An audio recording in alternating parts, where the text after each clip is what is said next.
Bienvenidos a la lección número 21. La bondad cristiana restaura al débil y afirma al fuerte.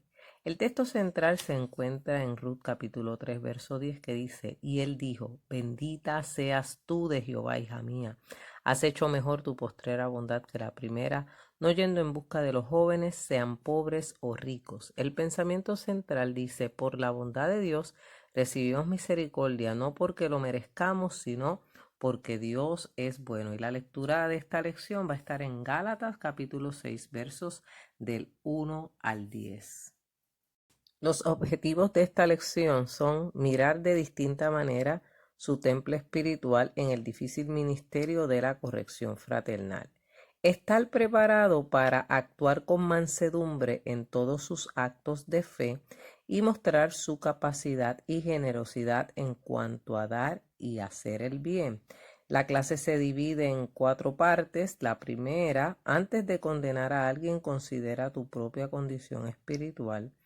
La segunda parte: sobrellevar los unos las cargas de los otros. La tercera parte: ha sido enseñado en la palabra, haz partícipe al que te enseñó. Y la cuarta parte: no te engañes, Dios no puede ser burlado. Esta lección está basada en la epístola de los Gálatas que el apóstol Pablo dirige a la iglesia de Galacia. Este capítulo 6 comienza con un señalamiento sobre la mansedumbre en el cristiano. Apela a la paciencia mutua entre los hermanos en la fe y llama a cada uno a evaluarse. Lo primero que vemos: la bondad cristiana. Y la bondad es la cualidad de bueno, se identifica con la característica propia de las buenas personas. Es también la inclinación o tendencia natural a hacer el bien. El antónimo de la palabra bondad es la maldad, característica negativa de una persona que refleja la ausencia de la bondad, caridad o afecto por su prójimo. En general, el apóstol exhorta a saber practicar lo que en la agricultura se conoce como el arte de sembrar bien, cuando dice que todo lo que el hombre sembrare, eso cosechará. Job 4:8 dice: como yo he visto los que harán iniquidad y siembran injusticia, la cosechan. Otra versión dice: la experiencia me ha enseñado que los que siembran maldad cosechan desventura. Job capítulo 4, verso 8. Además, exhorta a no cansarnos de hacer el bien, porque habrá cosecha en su tiempo. Hay que hacer bien a todos, pero especialmente a los de la familia de la fe. La bondad cristiana restaura al débil. Como ya dijimos en principio, la lectura bíblica está en Gálatas 6, versos del 1 al 10. La primera parte de esta lección es: antes de condenar a alguien, considera tu propia condición espiritual. Dice Gálatas 6:1: Hermanos, si alguno fuere sorprendido en alguna falta, vosotros que sois espirituales, restauradle con espíritu de mansedumbre. Considérate a ti mismo, no sea que tú también seas tentado. Este versículo comienza siendo una exhortación acerca de cómo debemos actuar en el caso de que en algún momento sorprendamos a algún hermano llevando a cabo algún acto reprobable. En la Biblia que yo utilizo dice el caso del hermano en pecado. ¿Qué vamos a hacer cuando sorprendamos a alguien en alguna falta, nosotros que somos espirituales? Como señala el objetivo de la lección, es bien difícil la corrección fraternal. El sorprender a una persona en alguna falta no debe ser motivo ni de burla, ni de reproche, ni de recriminación. Dice ahí claramente la Biblia que actuemos como personas espirituales para restaurar al caído, haciendo diferencia en lo que es una caída y lo que es una transgresión. El que sufre una caída espiritual no necesariamente lo planificó, es algo que puede ser inesperado, mientras la transgresión es planificada, supone intención deliberada. Así que un hermano puede caer en una falta sin haberlo planificado por un error, porque no tenía el conocimiento espiritual, pero se pide a los que son espirituales que entiendan la condición. Nosotros debemos considerar que también nosotros podemos ser tentados y también podemos tener una caída. Si usted es testigo de una situación semejante, debe entender que él también puede estar en la misma situación o puede haber pasado por lo mismo, aunque nunca haya sido descubierto. Así que la exhortación va dirigida a los que son espirituales, los que se supone que andan en el espíritu y no en la carne. Corrección fraternal, ¿verdad? Nos considera que estamos llamados a actuar como si se tratase de componer o colocar en su lugar un miembro o hueso dislocado, lo cual se hace con suma delicadeza, considerando que todos los creyentes somos miembros del cuerpo de Cristo. La mansedumbre es un don del Espíritu Santo, es el temperamento de espíritu hacia Dios por el cual aceptamos sus tratos sin disputar. Por lo tanto, el hermano que cae debe ser restaurado con mansedumbre. Fíjese que el texto es bien claro. Si alguno fuere sorprendido en alguna falta, o sea, usted llega a un lugar y ve que una persona está haciendo algo indebido, usted no lo va a juzgar. Usted va a tratar la situación de la mejor manera posible. Tampoco es para publicarlo en los cuatro vientos ni en las redes sociales. No, haga la corrección con la mansedumbre. La bondad cristiana, por lo tanto, restaura al débil y afirma al fuerte, no sea que una persona que haya cometido una falta sea lastimado dentro de la iglesia y no reciba restauración. La segunda parte de esta lección es sobrellevar los unos las cargas de los otros. Leemos Gálatas 6 del 2 al 5. Sobrellevad los unos las cargas de los otros y cumplid así la ley de Cristo, porque el que se cree ser algo no siendo nada, a sí mismo se engaña. Así que cada uno someta a prueba su propia obra y entonces tendrá motivo de gloriarse solo respecto de sí mismo y no en otro, porque cada uno llevará su propia carga. En esta segunda parte vamos a ver el caso del hermano afligido. Dice sobrellevar las cargas los unos de los otros. En el verso 2 se nos hace otra exhortación respecto a ayudar a llevar en vilo las cargas de los otros, no refiriéndose necesariamente a cargas físicas, sino a pesos. Como usted puede ver en la lámina, usted ve una fila de personas que están ayudándose a llevar las cargas, el peso, ¿verdad? El peso que tiene cada paquete, cada cosa que llevan. Eso es lo que vamos a sobrellevar los unos de los otros. ¿Qué cargas son esas? Esas cargas son las dificultades, los trabajos, los problemas, las situaciones que cada miembro padece. Cada uno de nosotros debemos ayudarnos mutuamente a sobrellevar la carga del hermano. Cuando Pablo dice que cumplimos la ley de Cristo, se refiere a la ley de Cristo que es el amor, como dice Juan 13, 34 y 35 y Gálatas 5, 14. Cristo dijo, un mandamiento nuevo les doy, que se amen unos a otros, así como yo los he amado. Ámense también ustedes unos a otros. En esto conocerán que sois mis servidores si tienen amor el uno por el otro. Y Gálatas 5:14 dice, porque toda la ley en esta sola palabra se cumple. Amarás a tu prójimo como a ti mismo. El amor es el único que alivia el peso, tanto el propio como el ajeno. Sin el amor de Dios no podemos sobrellevar las cargas los unos de los otros y perdonarnos los unos a los otros. Dice el verso 3, porque el que se cree ser algo no siendo nada, a sí mismo se engaña. ¿Qué significa eso? El egoísmo que nos impide practicar la tolerancia y la empatía hacia nuestros semejantes tiene que ser rechazada. Toda acción de menosprecio, toda acción de rechazo no puede estar dentro del pueblo de Dios. Todo el que está satisfecho de sí mismo, que piensa que no necesita ayuda de sus hermanos en alguna carga o prueba que pueda tener, se engaña a sí mismo. Quien piensa que lo puede resolver todo está equivocado. Lo que nos hace que seamos tiernos, ayudadores, humildes y amables es darnos cuenta de que no somos nada, Estos autosuficientes se engañan a sí mismos llevados de su necia fantasía. El verso 4 dice: así que cada uno someta a prueba su propia obra y entonces tendrá motivo de gloriarse solo respecto de sí mismo y no en otro, porque cada uno llevará su propia carga. Pablo hace la exhortación a que quien se cree ser algo ponga a prueba su propia conducta. El Señor dijo en Mateo 7:3, ¿y por qué no miras la paja que está en el ojo de tu hermano? ¿Verdad? ¿O por qué miras y no echas de ver la viga que está en tu propio ojo? O sea, es muy fácil mirar las faltas de los demás y no mirar las faltas que yo como persona tengo. Yo me conozco a mí misma y sé cuáles son mis faltas. Pero cuando yo no tengo la capacidad de amor y de poder considerar a mi hermano y de poder considerar la falta del hermano y ayudarle a restaurarse, yo estoy mal.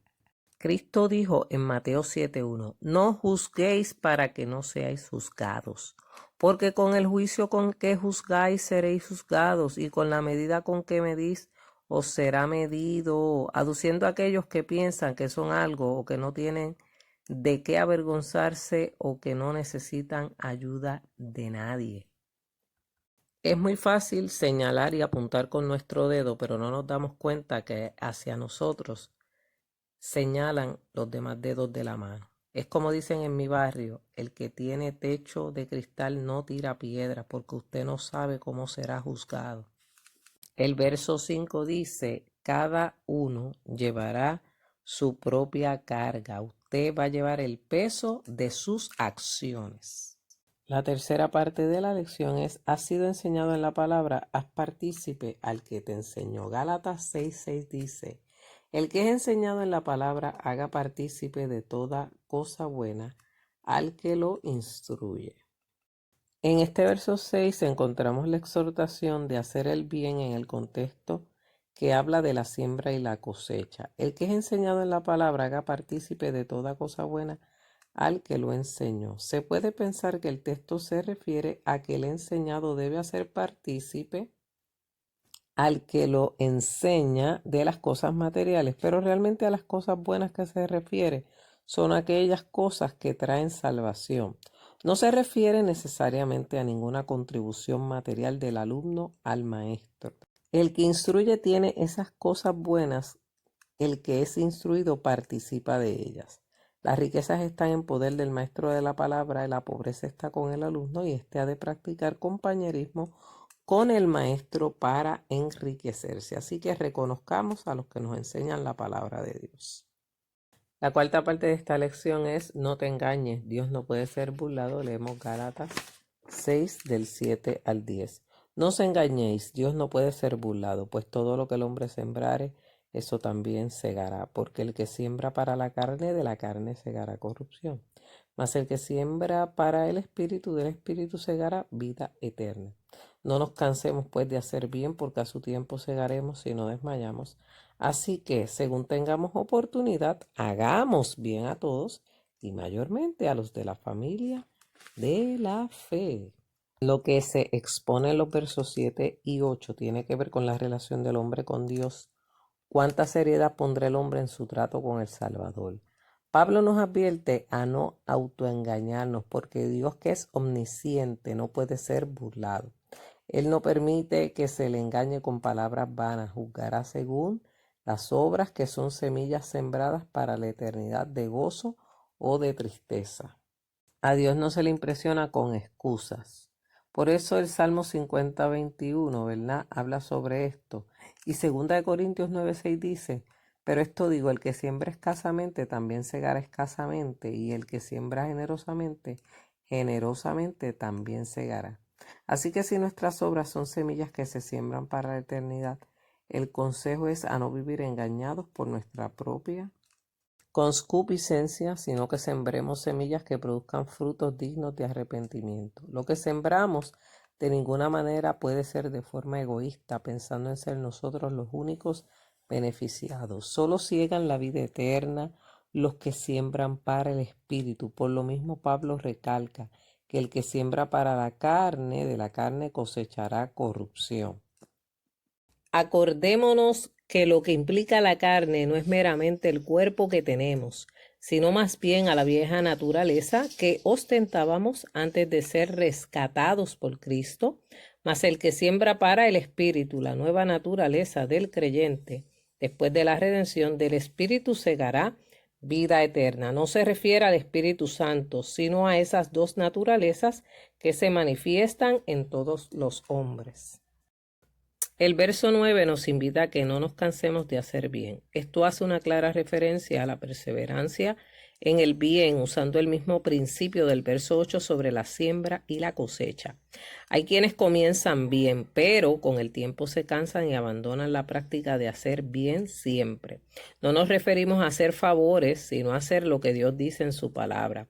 Poniéndolo en comparación con el agricultor que muchas veces sufre a causa del frío y del calor que le producen molestias físicas y el natural cansancio del esfuerzo sostenido, pero no se acobarda frente a las dificultades porque su experiencia le enseña que tras la siembra llega la cosecha. En fin, hay una recompensa para todo el que persevera en hacer bien y aunque tarde, de seguro llegará. Así que vale la pena trabajar por la obra del Señor.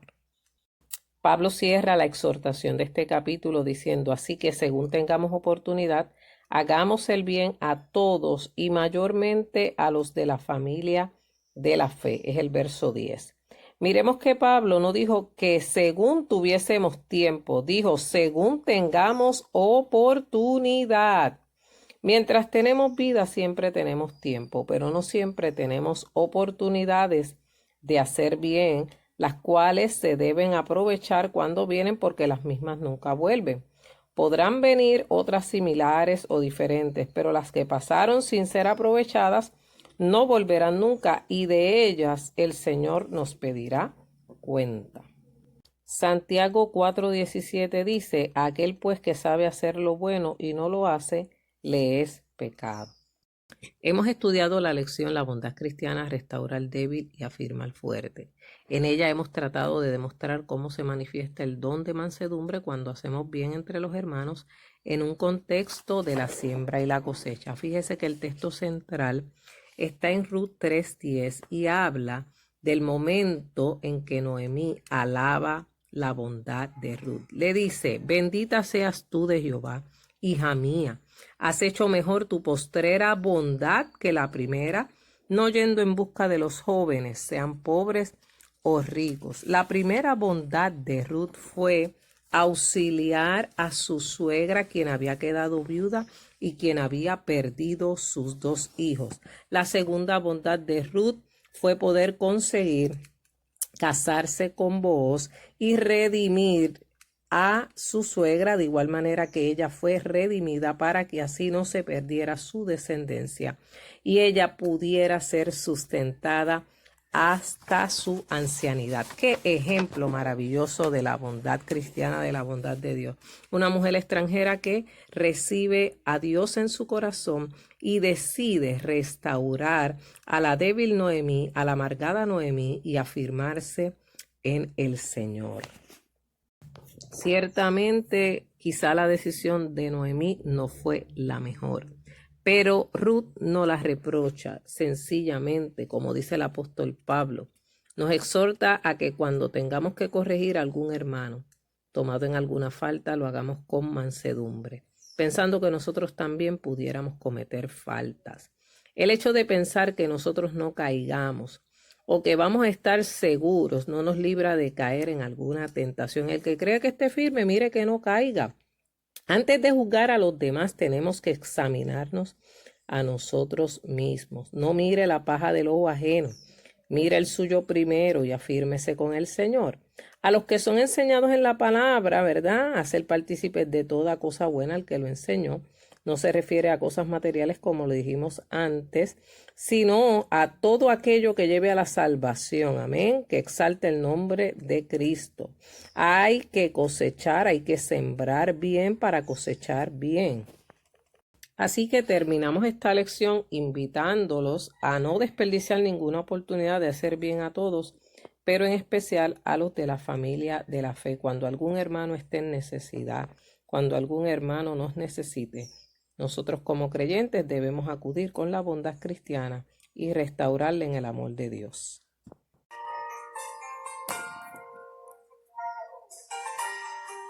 De René González, el himno No importa.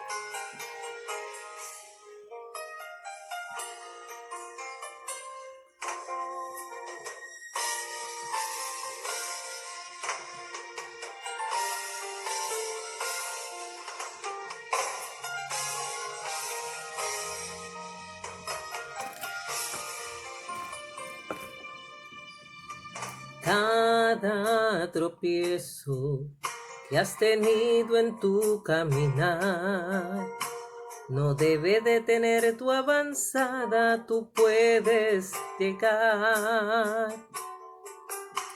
Sé que es difícil entre abrojos y espinos seguir, haber confiado en los amigos, los que se fueron sin motivos. No importa cuántas veces hayas caído, quien restaura la vida es Cristo. No dejes que te agobie el dolor. Descansa, en sus brazos ha tomado tu carga. Jesucristo peleará tu batalla, cambiará tu lamento en canción.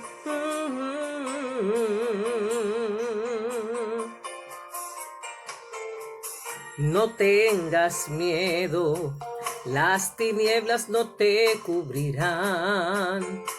Los que maquinan contra tu vida se entorpecerán. Sigue adelante, caminando con seguridad. Todas las cosas son posibles a los que estamos en sus manos. No importa cuántas veces hayas caído, quien restaura la vida es Cristo. No dejes que te agobie el dolor. Descansa, en sus brazos ha tomado tu carga. Jesucristo peleará tu batalla, cambiará tu lamento en canción.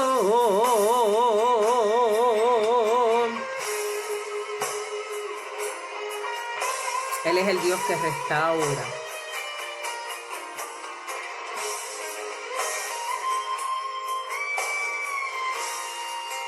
Sí, Señor, aleluya. Gracias, Jesús, por haber levantado mi vida cuando estaba caída. Te doy gracias, Señor. Aleluya.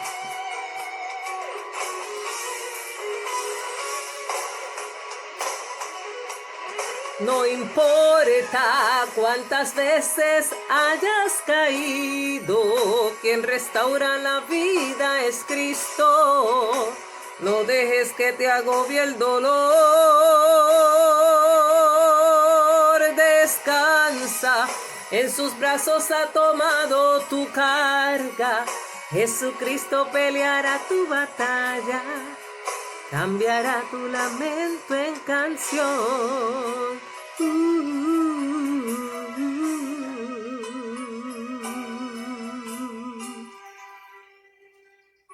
Jesucristo te levanta. Amén.